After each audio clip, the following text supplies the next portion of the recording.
What's up, guys? Welcome back to the garage. So pretty much today we are going to be playing with some pipe, and no, it's not that type of pipe. We're actually going to be starting to work on the dump tube and the downpipe for the hot side of the turbo setup. So I pretty much need to get all that finalized so that way we know which way we're going to run it and how everything's going to look. So by the time we paint the engine bay, we don't got to mess with anything else anymore. So let's just get to playing with some pipe, creating some bends, and see how we get this exhaust setup done. Alright guys, so pretty much I've just been tinkering around here and trying to get a little bit of an idea of how this is going to look, and this is what I came up with. So right here we're actually running 245s with a 90 that I had cut previously and we got welded on already to the V-band. So I'm going to have to create probably a small cut, maybe about 4 inches, and then hopefully instead of using this 90 here, we can actually use this tight 90 bend, so that way we're only going to extend it a little bit, and basically it's kind of like a pie cut, you can say, but it'll probably be like 5 inches or so. So let me go ahead and see if we can cut a little bit of pipe and get that measured out with the degree that we need to fit that portion.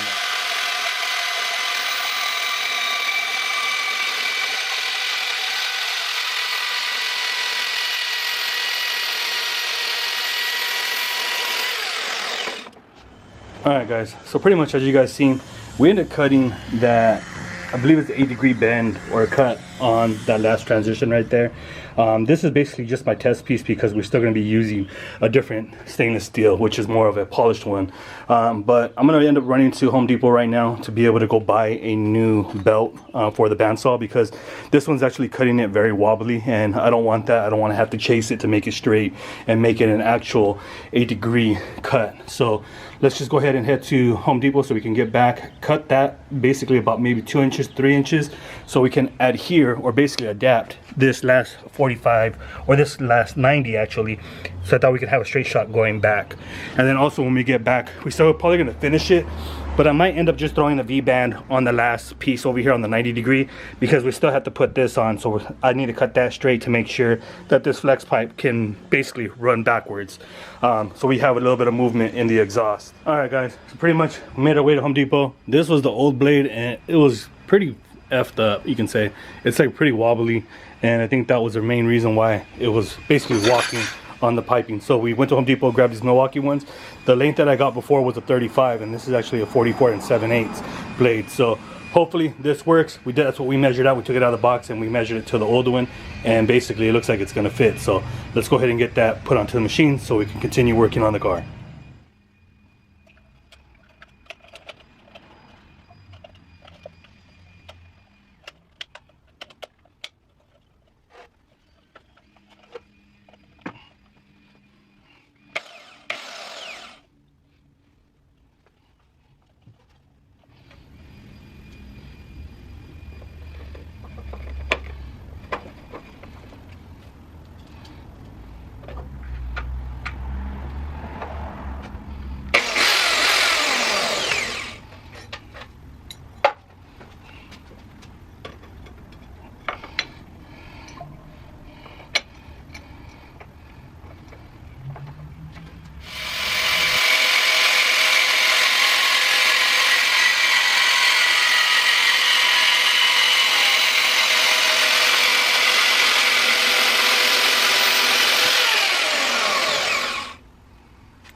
Alright guys, so pretty much this is what this downpipe is gonna look like. So what I'm gonna go ahead and do now is pretty much just tack it all up. I'm gonna put a couple of tacks so that way it stays in place, and then from there I'm gonna go ahead and either see about fully welding it up. If not, then I'm gonna go ahead and just start on the dump tube itself and try to mock that up, because that also has to be done. But not too shabby. It fits perfectly fine on the bottom of it, and it'll give me still enough room here to be able to put a bellow to it and then go ahead and add the V-band underneath the car. And it gives me enough angle to be able to do all that. So we're looking good. Let me go ahead and start tacking this up, and then I'll show you guys after it's all tacked.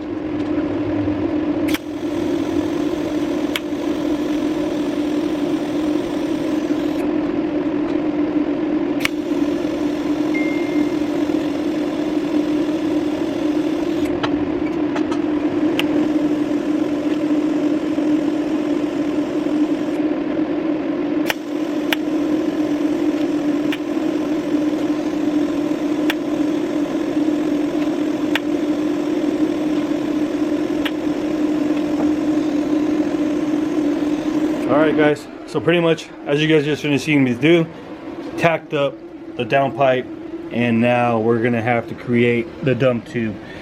I'm gonna have to pretty much figure out the route we're gonna route that way. I'm probably gonna bring it from there, coming straight 90 back this way, and try to see if I can follow the back end of this part right here and then dump it right in between the transfer case and the downpipe itself. So we'll see what we do. Right now I'm gonna have to go drop off my dog.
Alright guys, there you guys go. As you guys just finished seeing, we pretty much welded up the full downpipe. So that's pretty much done. I'm still going to be ordering the bellow so that we can attach it there, and then from the bellow we'll go ahead and attach the V-band that we have down here. So with the V-band is already here, I just got to order that bellow, but that's really not necessary right now. That's pretty much, I just wanted to fabricate it and get it done before we paint the engine bay like Dana said. But it's pretty much all fully welded up. Now it's time to pretty much get cracking on the dump tube. I got to figure out which way we are going to route that. So let me go ahead and do a little bit of kind of design to it and see what we come up with so that we can get it to flow correctly. So pretty much now that we have the downpipe pretty much fabricated, now let's go ahead and move on to the dump tube. So one thing I'm going to have to do is actually angle the wastegate more up and then coming up this way and see if we can get it to come around basically where the downpipe here is at and see if it'll work with that.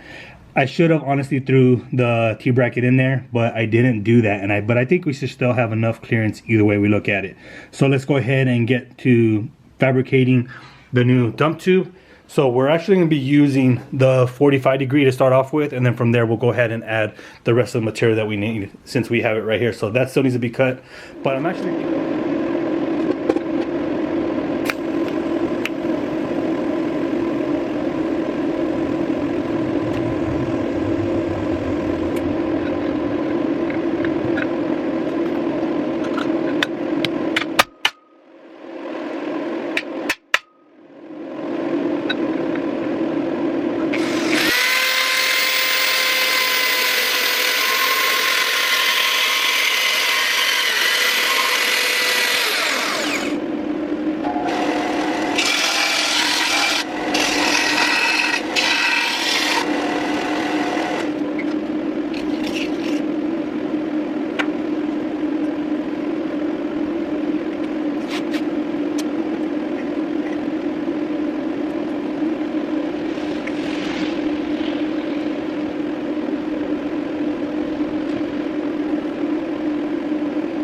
Alright guys, so pretty much as you guys just finished seeing, I ended up cutting some of the stuff for the dump tube, and honestly I think I'm just gonna end up closing shop right now because I got to pretty much get in there and help the wife up as she's basically pulling up right there in the car. So I'm gonna go ahead and close up shop. I did manage to cut some of them and get them trimmed towards that, but unfortunately this piece right here is a little bit too long, so we're just gonna go ahead and pick up on it tomorrow and finish off the dump tube for the wastegate. What's up guys, welcome back. So pretty much it's a new morning and I didn't really want to waste any time, so I figured I'd get my ass up and get to work on this car and finish off the dump tube. So pretty much I'm gonna end up cutting the dump tube a little bit more and just shortening it, so we have a little bit more wiggle room of being able to angle up the wastegate, because I still got to put the rear transmission mount, the T-bracket, on, and that way I can make sure that it's gonna fit. So I'm just gonna angle it up right now. I don't think I'm gonna weld the full thing right now, because I think I'm gonna end up needing one bend, something that I didn't calculate. But let me go ahead and cut that real quick, and then we'll get it unlocked up, and just to confirm if we're gonna need that bend or not.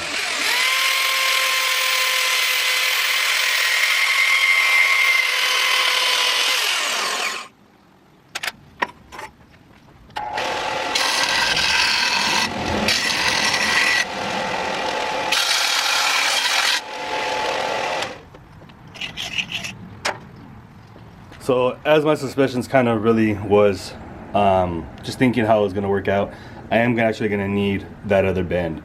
And the reason being is because the way I have this angled right now, the dump tube, is, I'm not sure if you can see it, but I have it pointing basically outwards towards the subframe, and I don't want that. So I need another 45 to basically bring it back down straight, and then that way we can go ahead and add the exit, like with this pipe hanging out through the bottom. Let me go ahead and see if I can get underneath the car and give you guys a better angle, or so you guys can get a better understanding of what I'm talking about. All right guys, so pretty much now you guys can get a better understanding, hopefully, of what I was talking about. So what I need is a 45 transition coming from this part here. I need a 45 so it'll curve down, it'll come straight downwards, exactly how I did my down pipe. And then the exit, the center exit, the exit piping will come down around the transfer case, or even on top of the transfer case up here, and exit down here. So when we do build booths, when we do want to do that, basically it has somewhere to escape, and it will escape through here. After speaking with Dana, basically he told me basically the only time it's going to get heated up is actually when I build the boost. So it's not going to be continuously like full on, you know, getting overheated and so on and so forth. So I already ordered the material, so we're going to be waiting on that. I'm not going to weld this up, unfortunately, either, because I don't want to put this material to waste.